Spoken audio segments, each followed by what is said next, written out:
Hola, soy Flavia Andrea Puxio Benítez.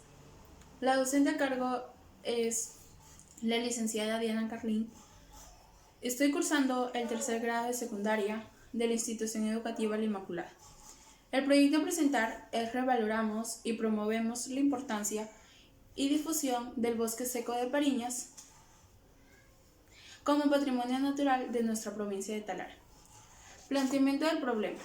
Desatención y falta de preocupación por parte de las autoridades, representantes de las instituciones públicas y privadas y la ciudadanía.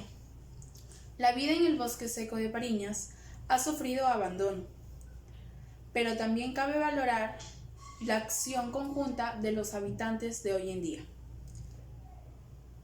de la zona y la asociación sin fines de lucro, con el fin de otorgar una mejor calidad de vida a las especies de este ecosistema.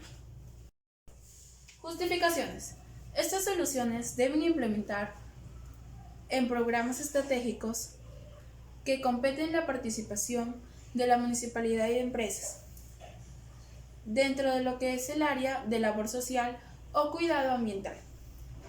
Asimismo, debemos generar en las escuelas el desarrollo del enfoque ambiental como parte de la currícula. Objetivos. Objetivo general.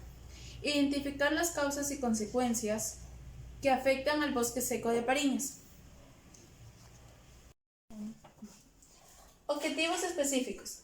Determinar los aspectos más relevantes que posee dicho paisaje natural. Indagar sobre la situación actual de aquel lugar.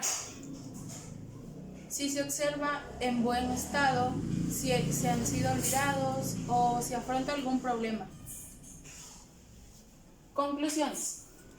Para evitar una pérdida de gran biodiversidad y evitar que el cortarrama deje de existir, podríamos dar a conocer por afiches, redes sociales, videos sobre la importancia del bosque seco de Pariñas.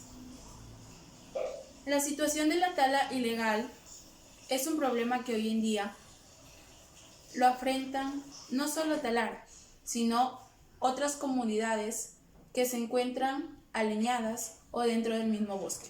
Gracias.